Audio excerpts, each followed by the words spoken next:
नमस्कार, मी अतुल राजेंद्र टिळेकर, राहणार टिळेकरवाडी. ग्रामपंचायत टिळेकरवाडीमध्ये गेल्या 2.5-3 वर्षापासून, ज्यापासून ग्रामपंचायत स्थापन झाली 20/2/2020ला. त्याच्यानंतर ग्रामपंचायतची बॉडी तयार झाली 30 ऑगस्ट 2022ला. त्याच्यानंतर सगळ्यात पहिल्यांदा ग्रामपंचायत टिळेकरवाडीमध्ये 2 ते 3 ग्रामसभा झाल्या. त्या ग्रामसभेमध्ये मी प्रत्येक ग्रामसभेला उपस्थित असायचो. सुरुवातीच्या काळात असा प्रश्न पडला की 25 ते 30 घरांना गटार नाहीये. त्या गटाराची मागणी करण्याकरता एक अर्ज देऊन मी त्या ग्रामपंचायत टिळेकरवाडीच्या ग्रामसभेमध्ये प्रश्न विचारला म्हणजे अर्ज केला की गटार काम करण्यात यावे ग्रामपंचायत टिळेकरवाडी. परंतु ग्रामपंचायत टिळेकरवाडी वारंवार त्याच्या पुढच्या 2-3 ग्रामसभेला जाऊन सुद्धा कुठल्याच प्रकारची हालचाल न दिसल्यामुळे पुन्हा एकदा त्यांच्याकडे ग्रामसभेत गटार मागणीसाठी पुन्हा एकदा अर्ज केला.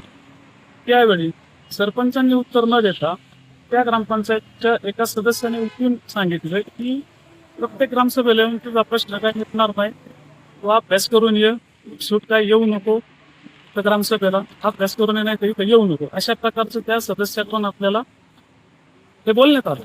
त्याच्यानंतर मग ठीक आहे म्हणलं की काहीतरी टेक्निकल अडचण असेल, ग्रामपंचायतला निधी नसेल. थोडासा अभ्यास केला, खोलवरती अभ्यास केल्यानंतर असं निदर्शनास आलं की काही ठिकाणी गटारांची कामं झालेली आहेत ग्रामपंचायत टिळेकरवाडी. त्यामधल्या प्रत्येक गटारीची मी बिलांच्या पडताळणी केली असता अशा प्रकारचं एक बिल सापडलं. त्या ठिकाणी प्रत्यक्षात गटारच नाही. मग गटार नाहीये हे दिसतंय, तर मग ते बिल मंजूर झाले. मग ते बिल मंजूर झालंय तर कुठून झालंय, तर पंचायत समिती मार्फत त्याची मोजमाप नमुना क्रमांक 20 नुसार आपण त्याची प्रत मागवली.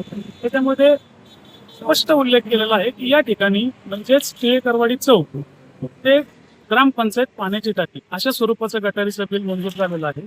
त्या ठिकाणच्या गटारीच्या बिलाच्या मंजुराच्या अनुषंगाने आपण त्या बिलाच्या अनुषंगाने मोजमाप नमुना क्रमांक 20 नुसार जे बिल तयार झाले त्याच्यानुसार आपण त्याची पडताळणी करायचा प्रयत्न केला 2-2.5 वर्षापूर्वी. परंतु त्याच्यात आपल्याला काय त्याचा सापडली नाही किंवा प्रत्यक्षात गटार सापडली नाही, किंवा त्या प्रशासनाने आपल्याला ते दाखवण्याचीही कुठली उत्सुकता दाखवली नाही.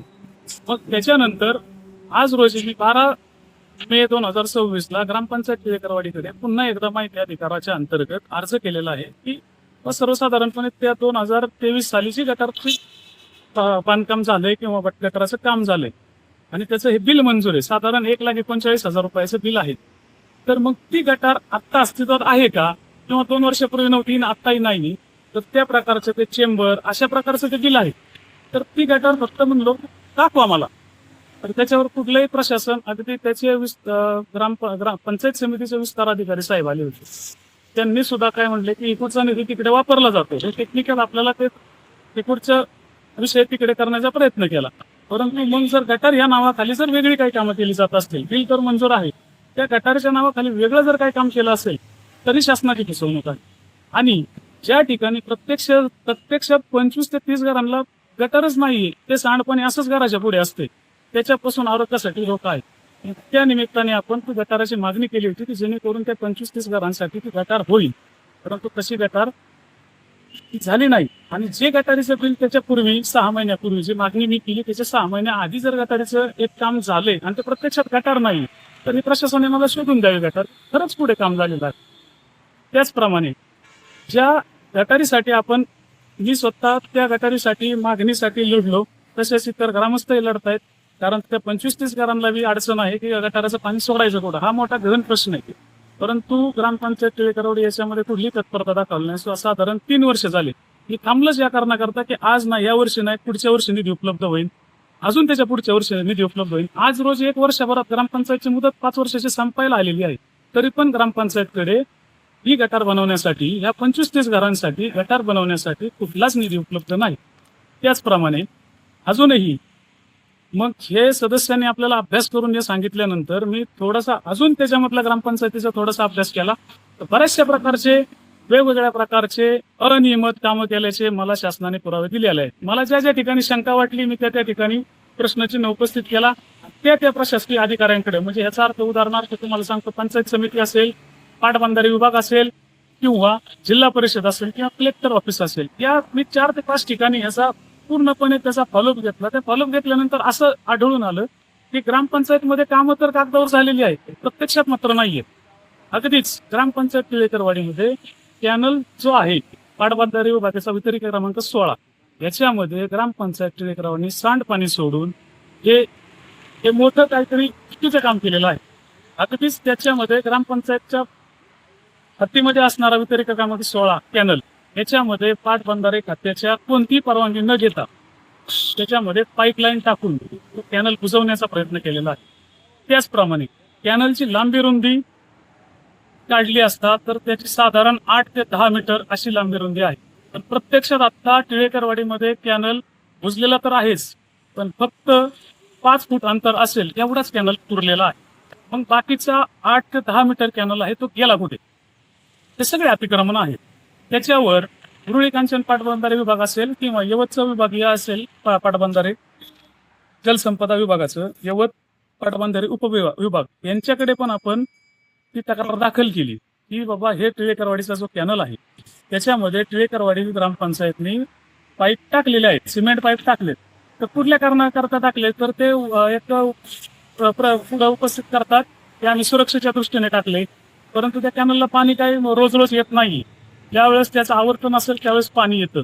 पण हे गटार कुठंतरी लपवण्याकरता गटारीचं पाणी ज्या गटारी तयार केलेल्या आहेत, ठराविक गावात गटारी आहेत, पण त्या गटारींचं पाणी सोडायचं कुठं हा मोठा प्रश्न होता. ते सोडायचं कुठं तर इथे पाईपलाईन करून त्याच्यामध्ये सोडून दिलेलं आहे आणि त्या गटारीचं तो साठा कुठेच जात नाही, तसा स्तब्ध राहतो त्या पाईपलाईन मध्ये. त्याच्यामुळे आरोग्याला त्याच्यापासून बी धोका आहे.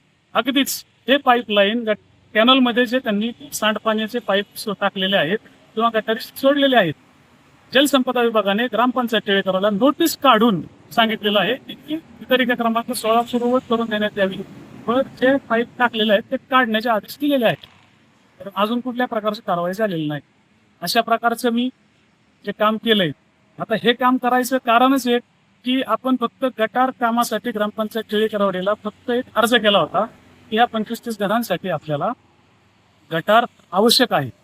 परंतु त्याच्यानंतर जे सदस्य जे बोलले की तुम्ही अभ्यास करून या, अभ्यास केला असता त्यातल्या ग्रामपंचायतच्या कामाच्या अनियमितता दिसत्या.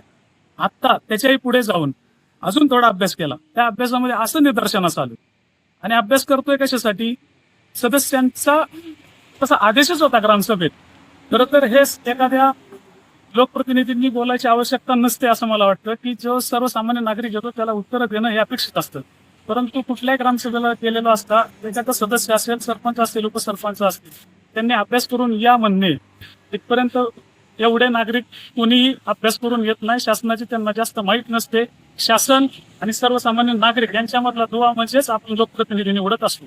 मग ह्या लोकप्रतिनिधींना जर काही गोष्टींची माहिती असेल किंवा काही कामाची अनियमितता करत असतील तर ते शासनाची फसवणूक आहे आणि हा निधीचा गैरवापर होऊ शकतो याच्या पुढे सुद्धा. त्याच्यावर आळा घालण्यासाठी आपण हा प्रयत्न करत आहे. त्यांनी सांगितलेला अभ्यास करून ये म्हणण्याच्या याच्या अनुषंगाने आपण अभ्यास केला. त्याच्यात टिळेकरवाडी ग्रामपंचायत मधल्या निधीचा अनियमितता आढळून आलेली आहे. ह्या प्रत मी तोंडी नाही, मला ह्या प्रत्येक शासनाने ते पाटबंधारे शाखेची प्रत आहे. त्याच्यानंतर ही अगदीच आता त्याच्या पुढे जाऊन ही प्रत जी आहे थोडासा त्याच्यामध्ये आणखी जाऊन अभ्यास केला असता पंचायत समितीचे जे गट विकास अधिकारी आहेत अशी एक नमुना क्रमांक 9 याची मी मागणी केली होती की सलग आपल्या टिळेकरवाडी ग्रामपंचायतमध्ये आपण निधीचा आपला जो निधी येतो कुठला ग्राम निधी म्हणजे काय असतो की आपण जी घरपट्टी, पाणीपट्टी, आरोग्य कर, वीज कर जो भरतो तो ग्राम निधीमध्ये जातो. मग ह्याची वसुली किती टक्के झाली हे पाहण्याकरता मी नमुना क्रमांक 9 माहिती अधिकारात मागवलं. त्याच्यामध्ये असं आढळून आलं की विद्यमान सदस्य आहेत त्यांनी घरपट्टी, पाणीपट्टी कुठलंही भरलेलं नाही आणि सदस्यपद उपभोगत आहे. मग याच्या अनुषंगाने आपण त्याची तक्रार जिल्हा पंचायत समिती हवेली गट विकास अधिकारी यांच्याकडे तक्रार दाखल केली. त्यांचा सत्य दृष्टीने जो आपल्याला अहवाल सादर झालाय तो अशा प्रकारे झालाय की सदस्य हे 2 वर्षापासून थकीत आहेत. त्यांनी ज्यावेळी ग्रामपंचायतसाठी अर्ज केला, फॉर्म भरला निवडणुकीसाठी, त्याच्यामध्ये पण असं आढळून आलं की त्यावेळी थकीत असतानाही त्यांना एनओसी ही एका प्रशासकीय अधिकाऱ्याने म्हणजे ग्रामविकास अधिकाऱ्यांनी त्यांना एक एनओसी दिली की जे की शासकीय येणे दाखला असा देण्यात आला निवडणूक फॉर्म भरण्यासाठी. मग ह्या दोन गोष्टींची जर आता आपण पाहिलं तर हे शासनाच्या कुठल्याही नियमात बसत नाही. तुम्हाला जर ग्रामपंचायतसाठी उभं राहायचं असेल तर त्यासाठी तुम्ही ग्रामपंचायतचा कर हा भरलेला असावा. तो ग्रामपंचायतचा कर न भरता आज रोजी आत्ताही लाईव्ह मध्ये ग्रामपंचायत सदस्य उपभोगत आहेत. कुठलाही कर न भरता. त्याची चौकशी केली असता व्हिडिओ साहेब म्हणजेच गट विकास अधिकारी यांनी त्याचा अहवाल पाठवला, परंतु अजून त्यांनी ग्रामसेवकांवरही कुठली कारवाई केली नाही. त्यांच्या अखत्यारीत येतंय ते ग्रामसेवकांवर कारवाई करेल. त्याचप्रमाणे जर सदस्य अपात्र करायचं असेल की सदस्य अपात्र ठरतोच तो, कारण त्यांनी शासकीय कर भरलेला नाही. तर मग शासकीय कर न भरता हा सदस्य अपात्र करायचा असेल तर व्हिडिओ शेखर शेलार साहेब यांनी आपल्याला सांगितलं की ते आमच्या अखत्यारीत येत नाही, तुम्हाला कलेक्टर साहेबांकडे त्यासाठी अर्ज करावा लागेल, ते न्यायालयात धाव घ्यावा लागेल. मग ती आपण न्यायालयात धावही घेतली. न्यायालयात धाव घेतली असता त्या न्यायालयामधून कलेक्टर साहेबांचे आदेश जिल्हा परिषदला गेले. उपमुख्य कार्यकारी अधिकारी भूषण जोशी साहेबांकडे कलेक्टर ऑफिसमधून एक पत्र पाठवण्यात आलं, याची सफल चौकशी करण्यात यावी व तसा अहवाल 7 दिवसात सादर करण्यात यावा. तब्बल 1 महिना उलटून गेला तरी पण पुणे जिल्हा परिषदचे उपमुख्य कार्यकारी अधिकारी श्री भूषण जोशी साहेब यांच्याकडून कुठल्याही प्रकारचे कार्यवाही झालेली दिसत नाहीये. मग आता याच्यामध्ये त्यांना बी न्यायालयाच्या या प्रक्रियेला सुद्धा ते जर उशीर करत असतील तर सर्वसामान्य नागरिकांनी करायचं आहे. 7 दिवसात त्या पत्रामध्ये कलेक्टर ऑफिसच्या पंचायत विभागामधून जे पत्र आले त्या पत्रामध्ये स्पष्ट उल्लेख आहे की हे 7 दिवसामध्ये आपल्याला उत्तर देण्यात यावे. परंतु अजून टिळेकरवाडी ग्रामपंचायतला कुठल्याही प्रकारचे तसे आदेश आले नाहीत. सदस्य अपात्रतेचे कुठल्याही प्रकारचे वरून आदेश आलेले नाही. त्याच प्रकारचा टिळेकरवाडीमध्ये झालेला जो प्रकार आहे, जे ग्रामपंचायतच्या निधीचा अनियमित वापर करणे, त्याच्यामध्ये अनियमितता असणे किंवा भरपूर त्रुटी असणे हे शासनाच्या निदर्शनास आपण आणून दिलेलं आहे. पण त्याच्यावर योग्य ती कारवाई ना पाटबंधारे खात्याकडून झाली, ना पंचायत समितीकडून झाली, ना जिल्हाधिकारी कार्यालयाकडून झाली. जर जिल्हाधिकाऱ्याने फक्त पत्र पाठवलं तर त्यातली एक पळवाट काढून दिलेली आहे असं मला वाटतं.